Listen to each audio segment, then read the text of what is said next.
for Tuesdays with Tiffany Lewis. Tune in at 7 p.m. Central Standard Time to Be the Change, only on Clearsource Radio, where we inspire people soul to soul. Only on Clearsource Radio. Hey everyone, I hope everyone's having a great day, great week so far. Today I'm going to bring on Will Hazlett to join us in a wonderful conversation, and please enjoy. Hi Will. Hi Tiffany, thank you for having me on again. Hey, you're welcome. Yeah, Will was on the show, how long ago would you say? It's been a few months, maybe 4 months. And a lot's changed. And for the listeners who remember Will, he writes what he calls rambles, Will's Rambles. And I believe last time you were on the show, we read a couple of them, and they were relevant to things that were going on at that point in your life. And it's my understanding that you have written a couple more rambles along with screenwriting, plays, children's book, graphic novels. And let's just go ahead and jump right into it. Which ramble would you like to share with us first? Okay, so I just kind of stay present in what's going on in the world and kind of what's important to me in my life. Okay. The first one I wrote, it was actually about having the opportunity to listen to all the children, and I call them children because they're 17 and younger, right, that had spoke at the March for Our Lives event. And after having watched these brave young children do their thing and speak and be so passionate and courageous, I wrote a ramble about that and shared it on my different social media platforms. Okay, so for those listeners that don't know what this March for Our Lives was, let's explain it. It was an event that took place in Washington, D.C., right? Yeah, it took place all over the country, but the head, the main event took place, in Washington, D.C. Mm-hmm. So who attended this? What was it about? Primarily, initially started with the survivors of the mass shooting in the Florida high school. Mm-hmm. They began to have a voice, and they're given more of a voice by others that were involved, trying to spread their message. And several different people donated $500,000, donated, wow, it ended up being millions of dollars to make sure they could have this event to let their voices be heard as children, but also wow, as children that had been affected by this mass shooting. So they were this particular group, the kids from Florida, were actually flown to Washington D.C. The New England Patriots owner used a team jet to fly them there, and other children came from all over the world. And the children that were from Florida didn't make it about just their story. They invited children from several other mass shootings that have occurred in the U.S. over the last 10 years to come and speak as well. I know. It's like it became a thing, like a fad. And I've gone on my own little rampages about that. And, it is an issue about gun control, but it's also like, what is causing these children to just get a gun, walk into a school, and start shooting people? And you can't combine all of the school shootings and say that they all played out the same way, because Columbine was a suicide mission, right? Homicide-suicide. Florida, I don't even know what the person's motive was. Were they being bullied? I'm not sure. But whatever is going on in our schools, we're not doing enough about it to help children deal with things in a way where they don't just hold in all their anger and then bring a gun to school one day and just start shooting at them. I agree. We kind of talked about this before I came on air. Most of what I write that's in my rambles, is primarily always about others and how you can help them and what you can do for them. And since becoming a father, what world I leave my children is the most important thing to me. Everything revolves around that. And again, having other children having to go through this and then watching them speak and be courageous was really powerful. Okay, so for those of you that want to look it up, I don't know if I can actually play any clips of it, but there are a lot of videos on YouTube. Just look for March for Our Lives, and there were a lot of public speakers there, a lot of famous people. Miley Cyrus sang The Climb. I saw Amy Schumer was there. Now, tell me which one of the speeches was most powerful to you and why. That's a tough question. There's no one speech for me. I mean, again, because it was children from multiple shootings, and one of the strong points was when Emma had one of the girls from Florida had just literally stood up there for the entire time the shooting took, the 7 minutes, from when they were normal kids till kids who had survived a mass shooting. So that one is pretty powerful. Martin Luther King's granddaughter spoke, and she's just a little squirt, I think like 9 or 10 years old. Wow. And so, I mean, again, every speech was powerful in its own way. And the fact that the kids from Florida used the platform for not just them, but for all the children that had been affected, voices was really strong. So they created there's no favorite. I watched a lot of them multiple times. Okay. The one, you said her name was Emma. I did see the video. I haven't watched it, but after you telling me, this video goes on for 7 minutes and 2 seconds, and she doesn't say anything the whole time. That's how long the shooting, and what you just said. She went from a normal childhood into the traumatized person that she is now. She's going to battle depression for the rest of her life. PTSD is going to come into play. A lot of things could come of this. This really messes these kids up. And that's not something that you get over. It's just like PTSD from going to, World War II or whatever. Would you agree?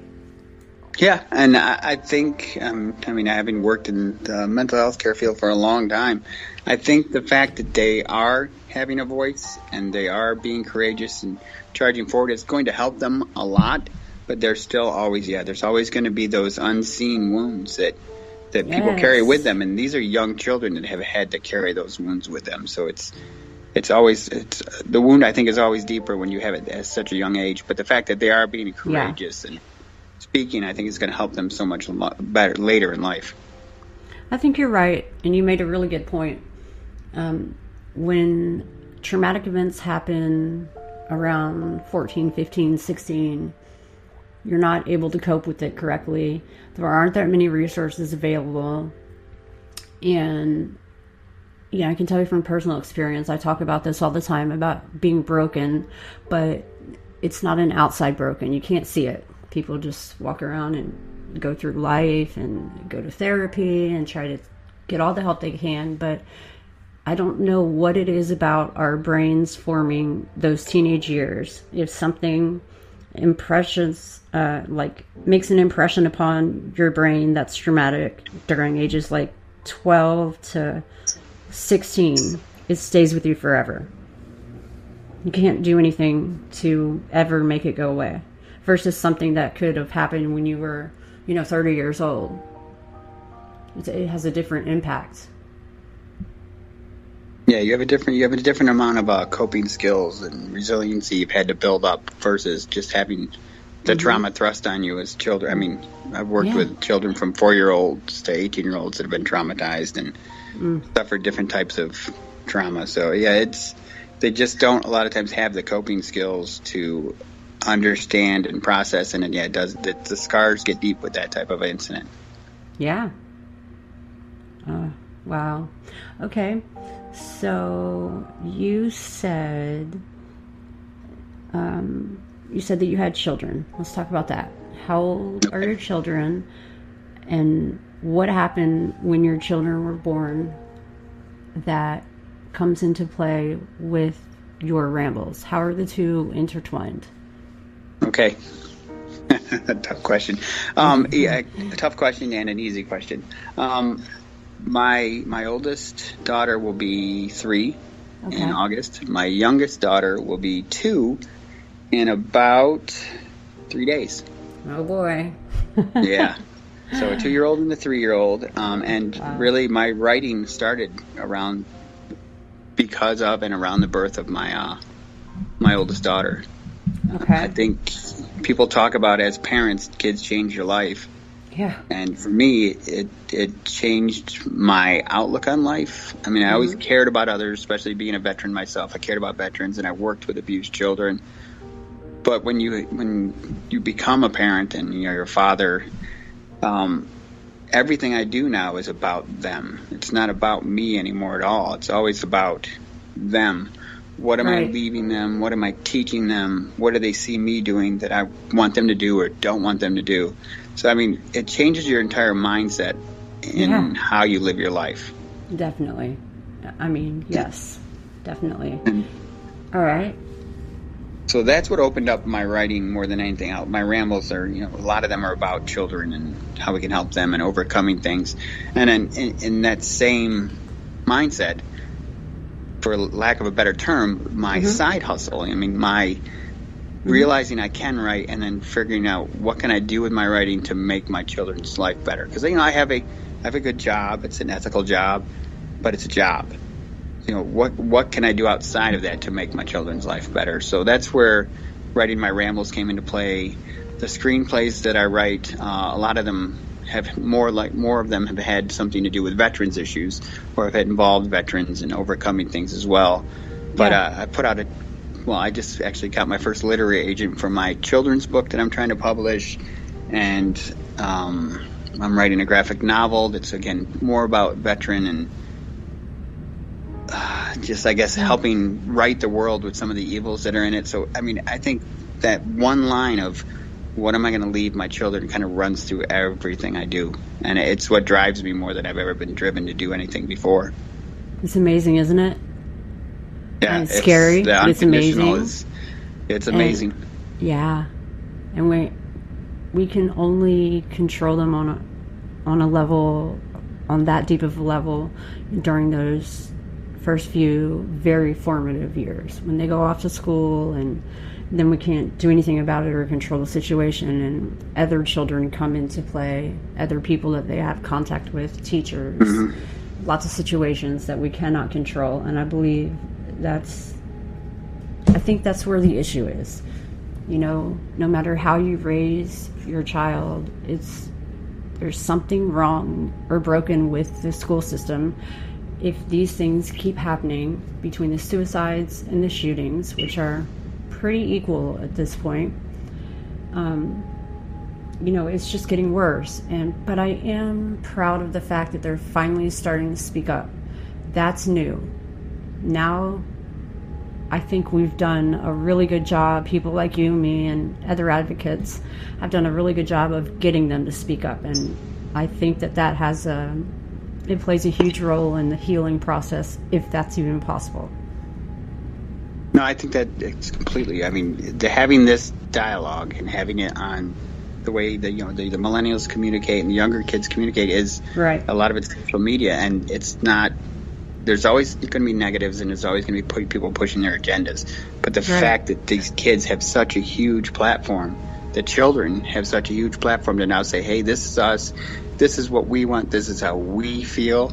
I think emboldens all children to be able to have more of a voice, which is good because they should. I mean, my girls have a voice already. My little one, I did something the other day, and I told her, I'm like, "Hey, that's not funny." And she looks right at me. She's like, "It's a little bit funny." I'm like, "Okay, you win." Yeah.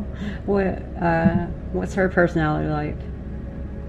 They're both strong, very strong personalities, which is what I want. I mean, I want them to be, and I encourage them to be strong in what they want. But she's, she'll tell us what she wants, and she's the 3-year-old. She does everything I do. Like I when I work out and I do like heavy ropes and heavy bag, and I do different stuff, and she's always got to be part of that. Like I've got a couple videos of her with her karate kick noises when she's hitting the bag and kicking it, so she feels strong in that way. But I don't know, everything I try to give them every tool I can. Yeah. We're reading, we're playing, we're interacting, everything I can that I think from so many years of working with abused children, I try to make sure the things that I know that they needed but didn't know how to ask for, or they needed but didn't get, I try to be mindful of that when I'm interacting with my own daughters. Wow. That's amazing. You don't hear very many parents saying that. Okay. Give me just 1 second. I'm going to shut the door. There's some background noise going on that I'm sure everyone can hear that I'm going to turn off. Can you give me 1 second? Yes. Thank you.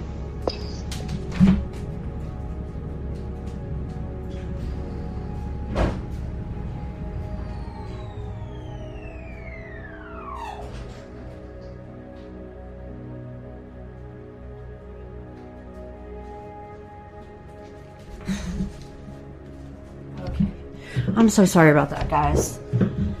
All right. So, back to you and the rambles. Okay. And I'm getting the feeling that you have a lot of compassion for children and veterans kind of equally, right?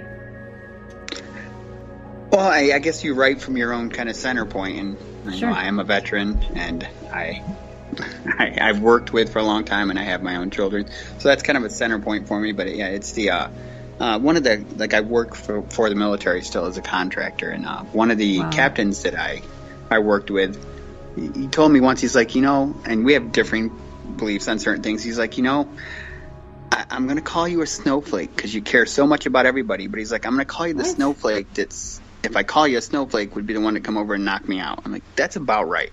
I'm very passionate about, people being treated fairly and looking out for those that don't always have the ability to look out for themselves.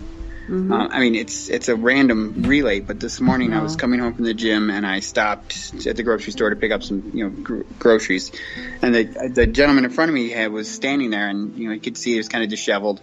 Hair was a mess. And he pulled his boots off a couple times, and he had no socks on, and you could tell he was in kind of a tough spot. And he's sitting there in front of me, and then he's like, "Oh, go ahead, I can't find my cards." And I'm like, "Don't worry about it, I got it." Aww. And so I paid for, and they had a couple things, they had like a sandwich and some other things. So I'm like, "Don't worry about it, I got it." And he was very appreciative, but I guess that's how your mind works, is like you see that there's people that need it. They don't ask for it, and even if they do ask for it, if I'm not wealthy by any means, we live day to day like everyone else, but when you can help someone else that needs that hand up, you should. You said it, hand up. That means a lot to me too, as you know. That's why I'm so deeply involved in so many organizations and programs that offer people a hand up, because some people really want to improve their situation or change their life for the better, and those are the ones that we can help.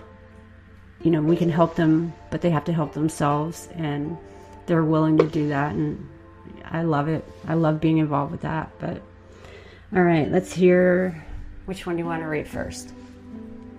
I was going to read, and actually my computer the battery died, so I'm going to be reading them off my phone, so bear with me. No problem. Because I send them to myself all the time so I don't lose the data. Trust me, I understand. I'll read the one about the March for Our Lives, or kind of the impact it had on me after watching it, if that's okay? Sure. All right, and I posted this on my LinkedIn page and I think my Instagram, so I use my social media platforms, for my writing, but more for my rambles sometimes too. And I kind of led with the opening on this one was, today I write this for the children. I'm not asking you to like what I have to say or to read what I have to say, because it's not about you and it's not about me. It's about the children. So that's kind of how I led with this. And I have a decent amount of followers that like to read my rambles. Yes. So I just put that out there because I don't ever I always put out there, this is what this one's going to be about. So if you like it, you like it. If you don't, you don't. That's not really what it's about. All right. Let's hear it. All right. And bear with me on this, because whenever I read what I wrote, if it was strong when I read it, it'll be strong when I reread it. So this one is called Who Will Lead? After tearfully watching Child, yes, I said child. After watching child after child speak, and share their stories, their pain, their anger, and their courage during the March for Our Lives event this weekend. All I can say is, I am sorry. I'm sorry that it takes our precious children's deaths to start this movement. I'm sorry we, as the current leaders of this world, did not do more to protect you, to protect your innocence, and to protect your lives. I've asked before in my rambles who will lead. I have no need to ask anymore. You will lead. You will make the changes in this world that I want for my own beautiful daughters. And please know this. As you lead with your hearts, your minds, and your courage, I will have your six. Wow. I will stand behind you in your cause and in front of you if your precious souls need protection. And I finished by saying, you are all loved and cherished. March for your lives. Oh my gosh. Did that come through or not? Oh, believe me, that came through. Wow. I have chills from head to toe right now after hearing that. Yeah. Thank you. No, thank you for, again, allowing me to share my thoughts. I mean, it's just mine, but it needs to be heard, and it needs to be heard in that manner. The way you said it, not a lot of people can handle raw emotion, but it helped me a lot to hear you say that. Obviously, I'm going to do more research and watch these videos now because I'm intrigued and mystified. And you said it right when you said that it took their innocence away. And knowing what that feels like, I want to know how I can help that cause. How can we help them to know that they have a voice rather than just one event? What if we use this opportunity to make the changes like you were saying? Now that they know they have a voice, maybe they will use it. Maybe that's what needs to happen. And it's very, very sad and unfortunate that it took this, as you said. But, some things I think happen for a reason, and kids have always been afraid to speak up because of punishment. Right? Crime, punish. Ugh, you know what I mean? Punishment. yeah, I'm sorry, I got all choked up. I can't even talk. All right, but so I'm assuming millions of people took part in this. Yes, it was, and I mean, and it still goes on right now. I mean, they haven't lost their voices, and my only concern is, and I'll probably write something again soon about it, is I don't want them to lose the momentum, and they won't lose it because a lot of these children were 16, 17, 18, so they will become the next generation to start reforming. That's correct. What mental health looks like in our country, what the different issues that they're out there speaking about will, because we make impact in this country through voting, and these children will be voting, and they will have lived through this, have developed a sense of courage that many generations may not have had. You're right. Yeah, definitely right. Yeah. Yes. So they will be the change. I guess they will be the change. They will be the leaders, and I'm okay with that because I think we as leaders have done some great things, but I also think we've lost sight of it's not about us. It's not I mean, it can be about your day-to-day life and the things you want in life. That's how we work as people, I guess. But in the big picture, it's not about, at this point, it's not about me anymore. It's about what is left, what I'm leaving to my children. And I wrote another ramble about that after this because it made me think about it. And, I mean, if you really open your mind up to everything that's going on and what you do and how it impacts others, it's an amazing place and it's a scary place.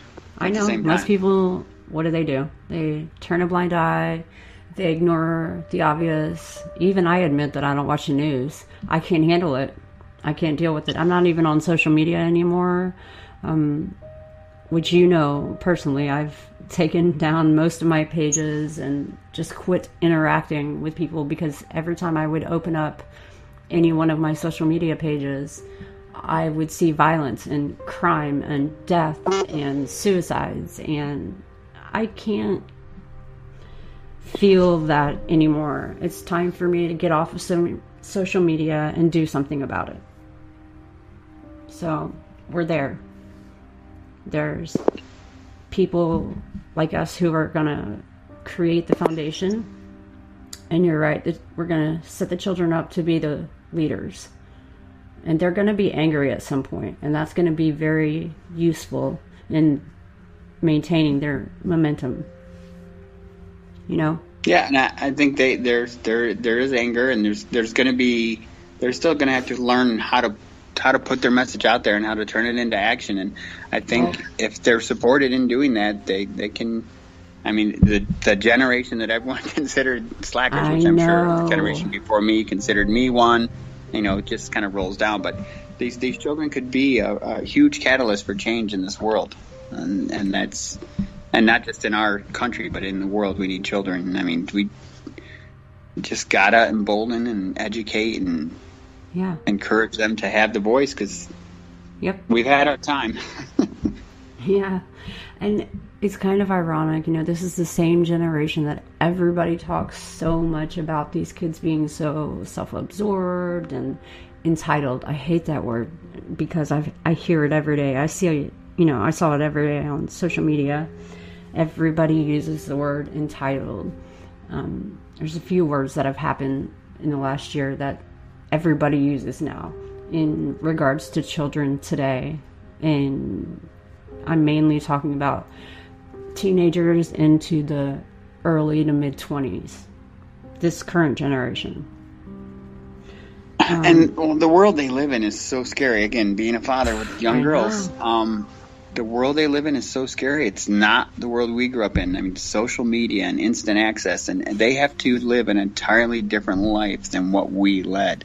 And, I think as parents, we try to instill what's important and how we grew up, but we didn't grow up. And these children have so much more of a voice, but they also have so much more of an opportunity to be belittled and attacked. And, their sense of self will come under fire a lot more and a lot younger, I think, than it ever did with our generation. So as a father, I'm trying to wrap my head around that. And I kind of went the opposite direction you went. Is I watch more news now, but I don't watch television. I actually go and find the more extreme views, a neutral view, and then a view that matches up with mine. But I want to hear all three. I want to hear what the message is people are putting out.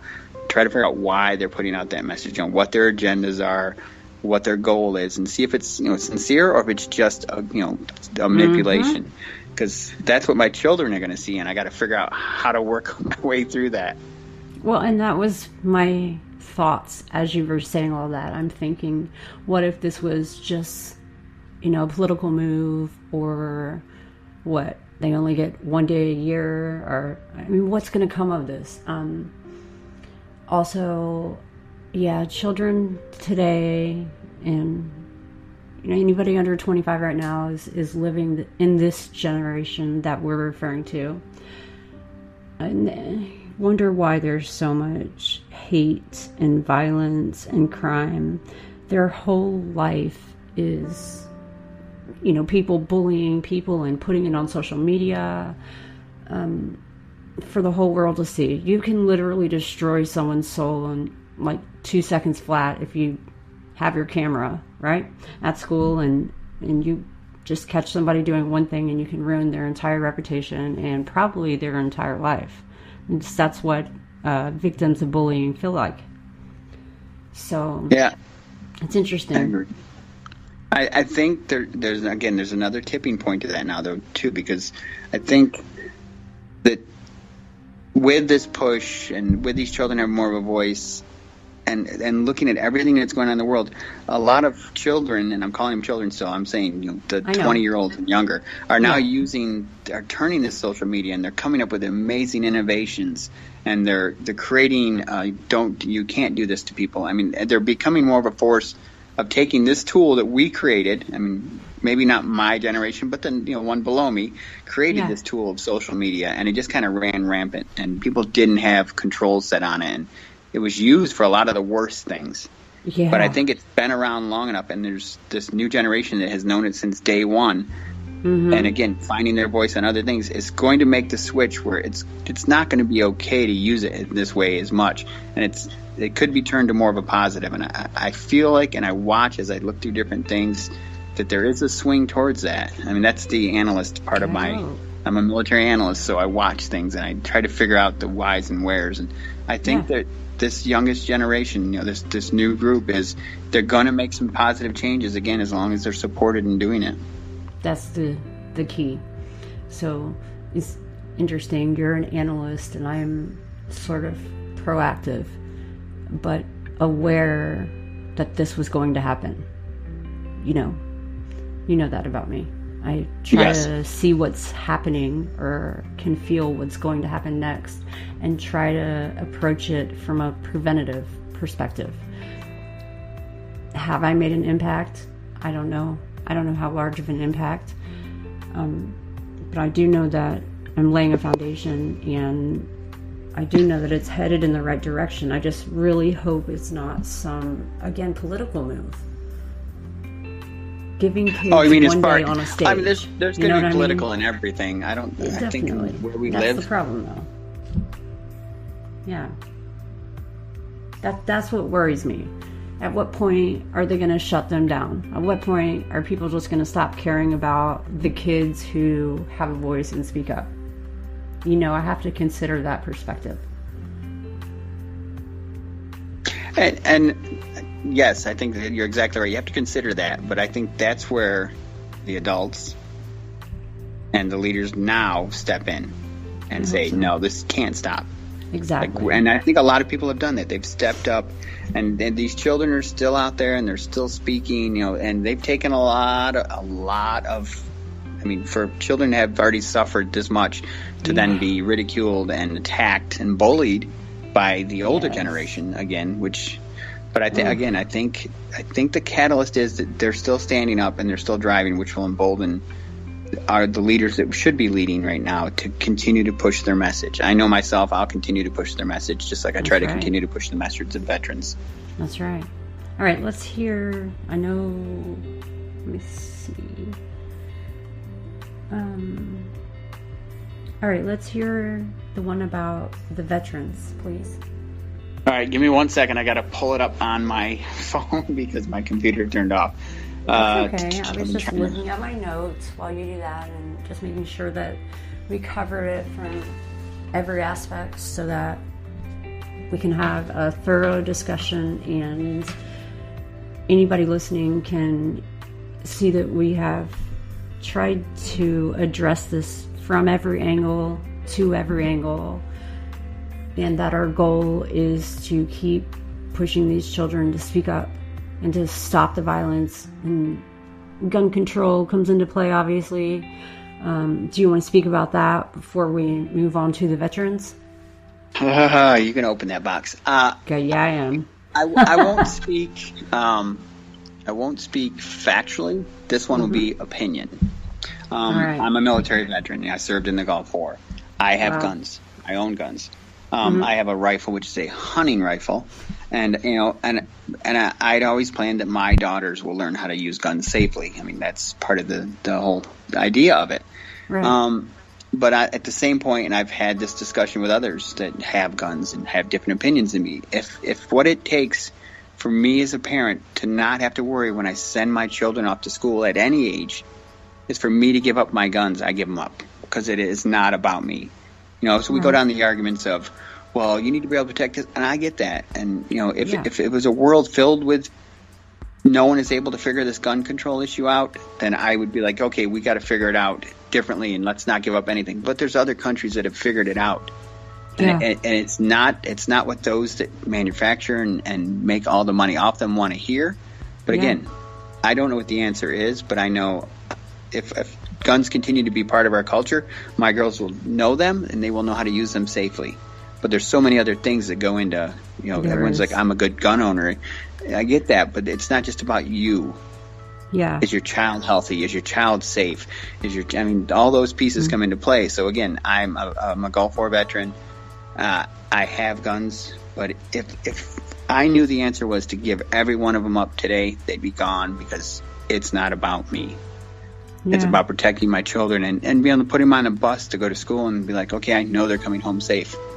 Yeah, that's the struggle. You can help with the bullying and you can help with the verbal stuff, but when someone goes into a school and starts shooting, you can't. There's nothing you can do as a parent. I'd hate to ever be that parent that has to hear there was a shooting at my children's school. I mean, you were powerless to do anything about it. You know what I mean? The way things are going, if nothing changes very soon, all of our young children are at risk. Every single one. And honestly, with school system, and I'm not blaming the school systems. I mean, they didn't create the problem. But right. Yeah, I think we're already there. I mean, my daughters aren't even in school yet, and I'm like, how am I going to be able to put them on a bus and or drop them off at school every single day and know that this problem is still out there? And I'm hoping these children that have this voice will continue to have this voice and help make changes we haven't been willing to or able to make, because I don't want my children to be at risk. Yeah, I can see homeschooling becoming much more popular over this. And if given a choice, if a family were able to do it, I think given the risk at this point, maybe I would private school it or homeschool, honestly. Seriously. Yeah, it's a scary thing. It really is. I mean, you wouldn't think it'd have to be a scary thing, but it is. It is, and I don't know who to blame either, and I'm not trying to blame anybody or find somebody to blame, or whether it be the manufacturers, the kids, the parents. I don't know where this is coming from. I just know, I think it started back in the 70s with UT, and it was rare, and then Columbine happened and social media happened.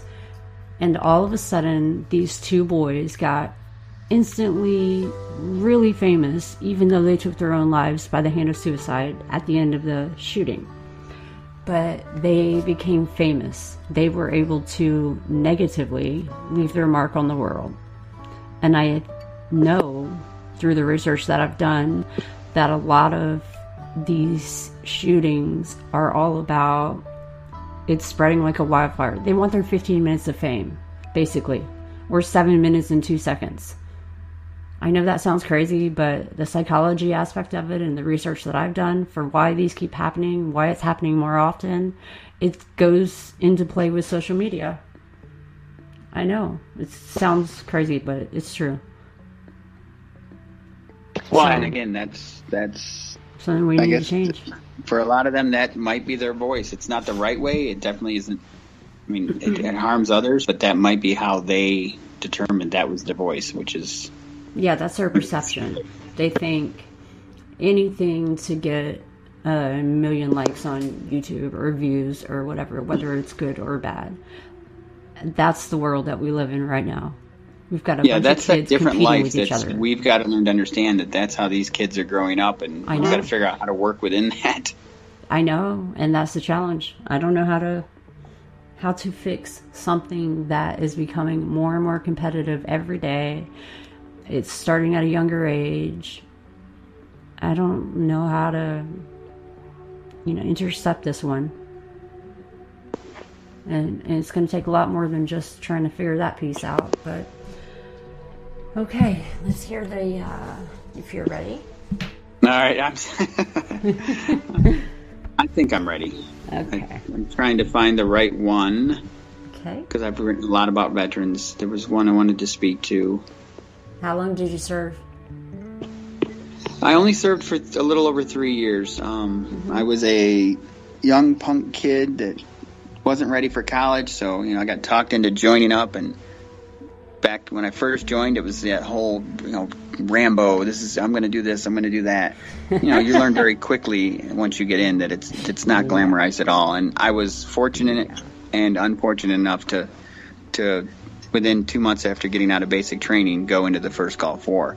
So that definitely drove a different perception of the world and war and social, global politics home for me in a different way, which it's had a huge impact on me. And I think I'm fortunate enough that I've found the outlets to deal with the different traumas that you see as you go through it. How do you deal with that?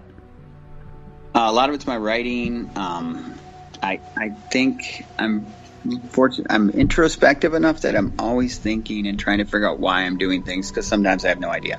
Smart. And that's a smart move. I think that my writing has been a huge benefit. It opens a lot of wounds, but at the same time, it allows me to see that others have those wounds, and maybe someone's doing better than me, and I can ask them for help. Maybe someone's doing worse than I am, and I can give them that support and that help. So it doesn't go away. I think it's just learning to adapt and try to make something positive out of it. As is with any trauma. Okay. Whenever you're ready. All right. I'm not finding the one I wanted. The one I wanted was called Fragile. Yeah. We'll just speak about it.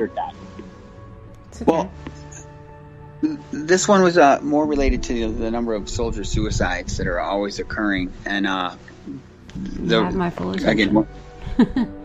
When I write my rambles, I write them once. Like, they bounce around in my head, and when they come out, I write them down, and they're done. Okay. To the point where sometimes I post them and have to go back and be like, what grammatically was I thinking there? But this one came to me in that a lot of the perception of our active duty military, and potentially even those of us that just gotten out, is very different than perception of a veteran that's been out for a while, that's dealing with mental health issues.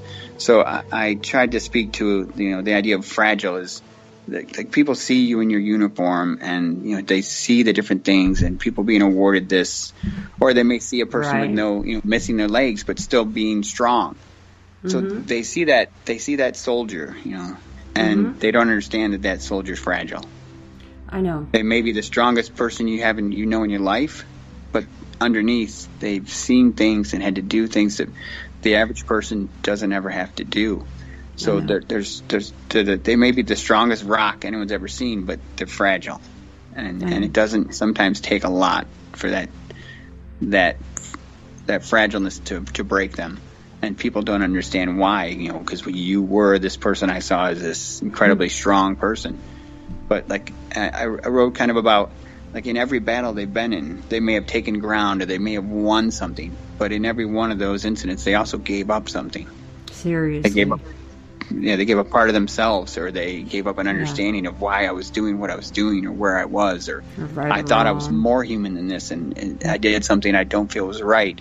So I guess it's that persona of a strong, formidable person, but at the same time, there's a fragility to the human psyche that gets tested more for the military. And the military in our country currently is less than 1% of our population in the U.S. I don't blame them. And there's very set things. You see a soldier this way, but you see that veteran on the corner that's struggling a totally different way. Isn't that crazy? Any movie where anybody plays any kind of military role or joins the military or is in the military in any movie, they glorify it. They show that strong soldier. They never show the reality of the situation. You and I both know the reality of the situation, and hopefully quite a few of our listeners are veterans and can, understand that suit, it's a lot like law enforcement. That's why the suicide rates are so high. It's an image.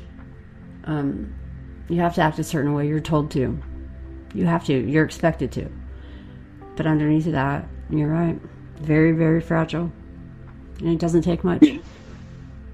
And all human beings have that same dynamics. I think with veterans, again, you're asked to do and live and be certain things that the part of our population that's been abused and traumatized have, more of a similar understanding of it. But the average population doesn't understand what they're asked to do and what they're willing to do and how it affects their families. And so there's just so much, there's so much dynamics at play.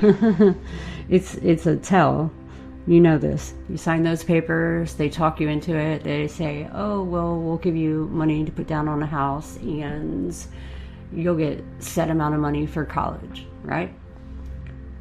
Yeah, I mean, there's definitely, there's a sales point to it. I mean, again, you keep opening doors. So if you look at poorer communities have more recruiting centers because it's seen as an opportunity, and it is an opportunity. I work with people that have made careers in the military that have put them and their families in much better places in life.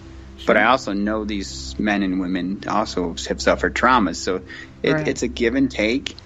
Mm-hmm. And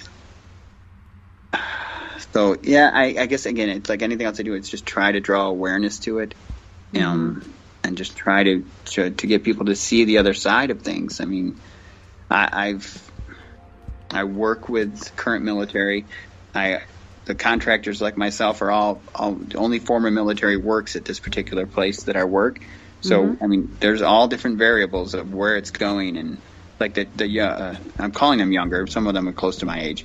That are getting out. I've got several connections on LinkedIn that deal with just transitioning.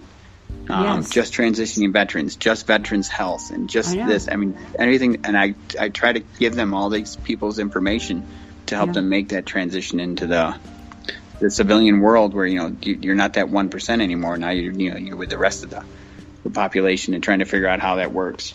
I don't know if the rest of the population has it figured out. I don't know if they do. You can't live in a world and just close your eyes to everything, and even if you had a happy childhood and you didn't join the military, you weren't abused, how they just go to work every day and worry about that and come home and complain about bills or whatever it is that normal people do. How do they live in a world where there's, you said 1% of them that are normal, right? So what about the rest of us? I think they need to adapt to us. Don't you agree? Well, I'm not. I mean, the 1% is actually the numerical percentage of U.S. citizens that are in the military. Oh, okay. So then within that 1%, there's then whatever percentage that are able to cope well with it, and the ones that can't cope well with it. And a lot of times you don't know you're not coping until it's too late and you're on the street or you've done something to put yourself in prison. I mean, there's It's a cycle too, though. It's just like prison. It's just like any institution out there. And I would assume that coming out of the military, I don't assume, I know, needs to have more resources to transition them back into society, because it's not the same way it was when they joined the military. And it's unfortunate that, again, they make such a big deal to start reaching out to these kids when they're in high school and convince them that, hey, this is how you're going to pay for your education and we're going to help you buy a house and this is such a good decision, right? A few weeks later, they go to boot camp and everything changes. Everything. And now all of a sudden they're being bossed around and told what to do and yelled at and told that they're nothing. And the military is a lot like prison like that. Like, it's designed to break you so that it can mold you into who they want you to be, right? To some extent. I mean, looking back on the military, it changed who I was as a person, but again, it changed who I was as a person in a lot of positive ways and in some negative ways. Sure. It is designed to test you and to push you, and the reason it has to do that is because you're not going to a 9-to-5 job. You're going to, especially in today's environment, today's military, you're going to end up on a battlefield. You are. And you're serving this country. That's the point of trying to push you to beyond your limits in advance to see if you really have it, and you can be a stellar soldier and be honorable in everything you do and still be broken by the time it's done. I mean, there's many military veterans that have come out and have been huge successes, and that's wonderful. But there's a lot also that have come out and haven't been as successful because of the wounds they carry. Yeah, I do. What do you think? I wonder what those numbers are, the suicide rates for military vets. Well, I wrote this that Fragile Ramble. I wrote it in accordance with right now it's an average of 22 to 24 veterans a day are committing suicide or attempting to commit suicide. Oh my God. I mean, that's an unacceptable number. That's law enforcement numbers. Well, and again, that's that same type of that stress, and so yeah. Right. It is. So, and then a lot of them end up homeless, but it's more about, and I've addressed this several times with, law enforcement officers or organizations that specifically deal with helping to prevent suicide in the law enforcement community. And they're just not allowed to have the ample time to deal with something. You're just thrown into a situation. Something very traumatic happens very quickly. You have to stand back up, get on your feet, and keep pushing forward and keep walking and keep doing your job, because that's your job. You don't get to focus. You don't get to stop. You don't get to grieve. How could anybody not be traumatized after that? But at the same time, I love, for instance, the organizational skills that we have, right? I was raised military, you were in the military. There's a lot of positive things that came out of it too, long term. But it's really sad. Mental health, suicide. It's really sad that it's so high, and especially in the two institutions that we're supposed to put all of our support in and be a part of and join, and our kids are gonna actually probably sign into, because they're starting to recruit them in junior high school. They even have the junior, whatever it's called. Yeah, the ROTC. Yeah, I mean, and again, in our country, we don't have. Certain other countries do their military. Ours is still a volunteer force. So I mean, you do choose to volunteer. You may be too young to really understand what you're volunteering for, but yeah, I mean, I was. But what I was going for was, I didn't. Coming from the background I came from, I didn't have money for college. I didn't understand enough about how to get financial aid. So I knew the military was a way for me to go and serve my country and help get college paid for. And a lot more happens while you're in than your young mind understanding what's going on. But it's tough. So I have one that it was similar to Fragile. If you want me to read, I don't know how we're doing for time or what your thoughts are. Yeah, I'd love to hear it. Okay, and this one was it's funny. It's funny the things that trigger my mind. This one was triggered listening to some Five Finger Death Punch. Nice. And once they're triggered, the words just kind of ramble out. All right. Well, Five Finger Death Punch, I like listening to them. They do a lot to speak about veterans issues, and so are really supportive of American veterans. So they're kind of high on my list of people that I never knew about, that I've found out about more and more. And so this one was called I'm Finished With My Rifle, but It Is Not Finished With Me. Yeah. Okay. All right. This ramble is for my brothers and sisters in harm's way and their loved ones. While many may read this ramble and be moved, it will be the few, my brothers and sisters in arms, who will know our pain, our perseverance, and our struggle. We are trained to aim, to react, to fight. To the outside world, these traits make us seem strong and brave. However, the better we are at these skills, the more we must fight our own war to keep our minds and our hearts. We vow to fight and sacrifice our lives for our country, for our neighbors, and our loved ones. And we did, and we would again today, if need be. It is now that we are done with our rifles that our own war begins. Yep. Our minds want to aim, to react, to fight. It is now that our warrior's mind and our heart struggle to find peace. Not because we want to, because we have to. We've been trained to do these things. We have become our rifle. We have become a weapon. Mm-hmm. Our loved ones and family may struggle to love a weapon. Yeah. To understand a weapon. If you are a loved one and know this struggle, please stay strong and bring your soldier home. If you are a brother, a sister, a weapon, please don't aim, react, and fight. No matter what, we are here. We have your six. For my family, friends, brothers in arms, and loved ones, I struggle to drop my rifle for you. I am trying to replace it with a new weapon, words. With this weapon, I will fight for you, my brothers and sisters. Fight for understanding to make sure you are not lost in the shadows of this world. Fight to make sure your honor, your valor, and your sacrifice are understood and not forgotten. That's another upbeat one I wrote. That was really good, though. I liked it. I love how you're able to demonstrate the things that I'm struggling to find the words for, because I completely understand. My father was a chief in the Navy. He served 25 years, retired, and now still works with the military as well. My mother also worked for the military.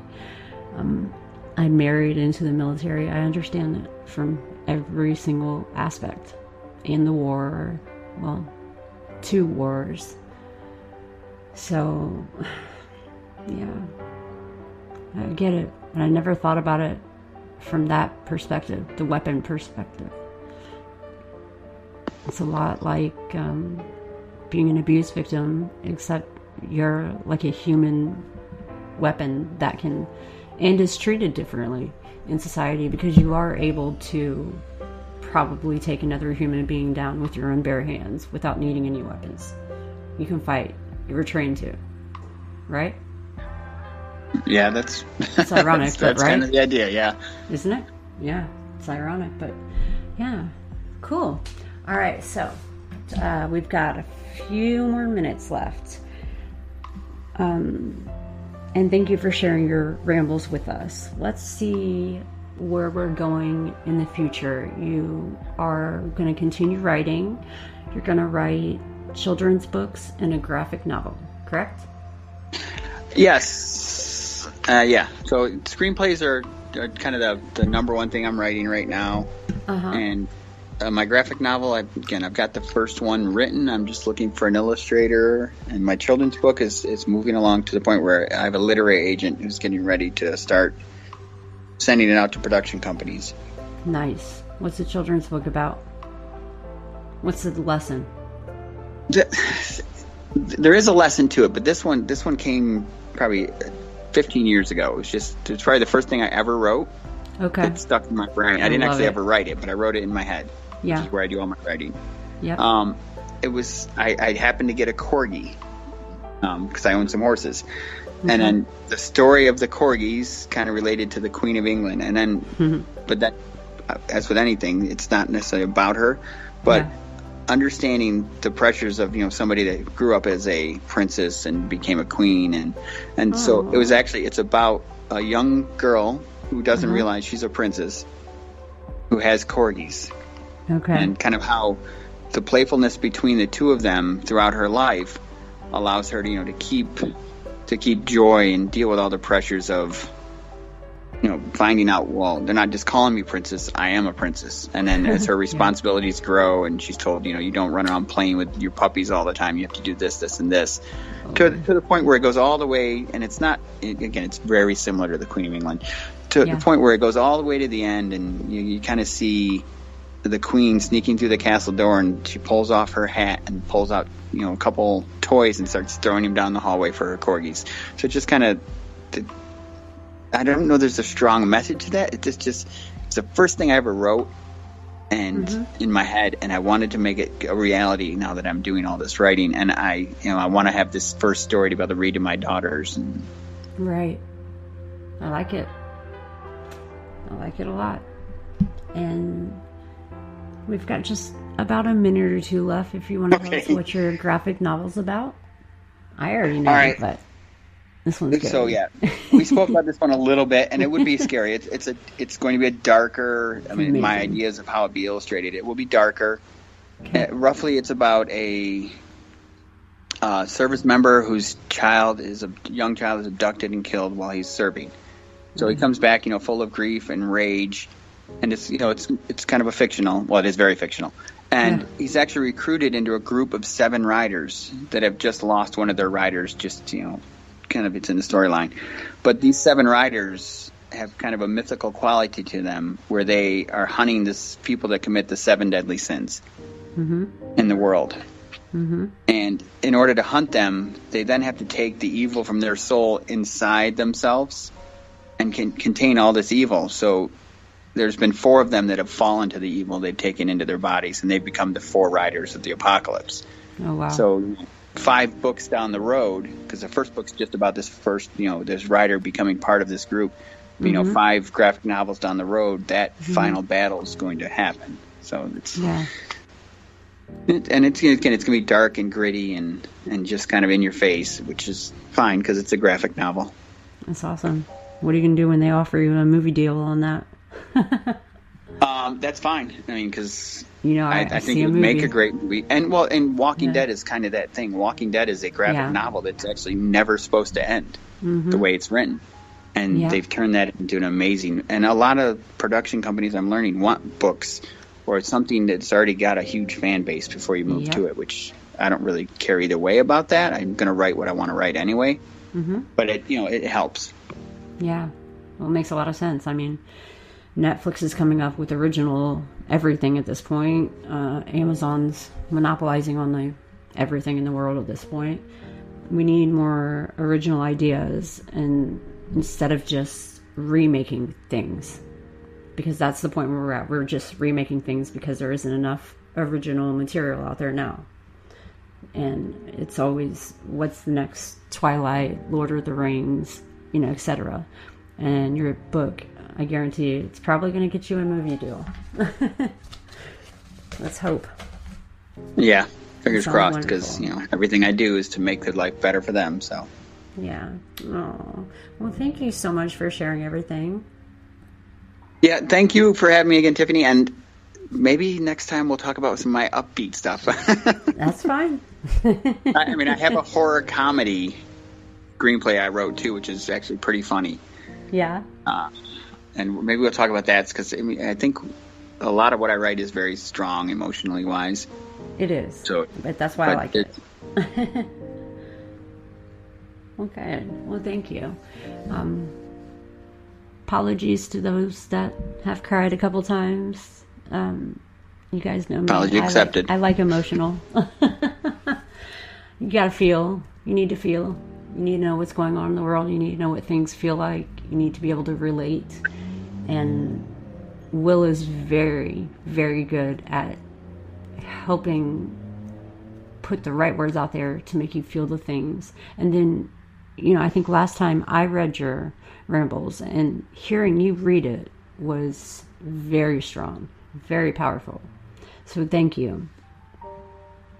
You're welcome again. As always, thank you for everything you're doing, Tiffany, with your center and all the work you do. I mean, you don't just get on here and talk about it. You're actually living it. So I truly appreciate that as well. Thank you. All right. Well, I hope you have a good day. You too, and thank you for having me on again. Yes, sir. I'll talk to you soon. All right. Bye. All right. Bye, Will.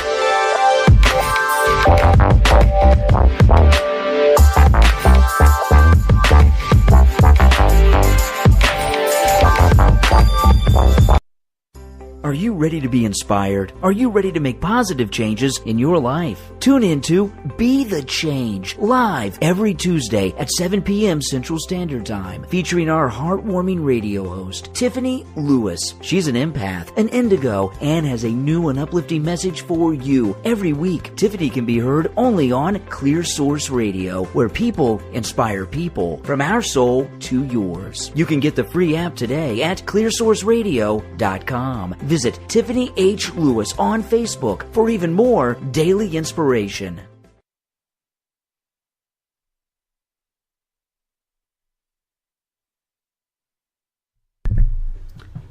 Just wanted to let you guys know that you can also hear this show on iHeart Radio, most likely tomorrow.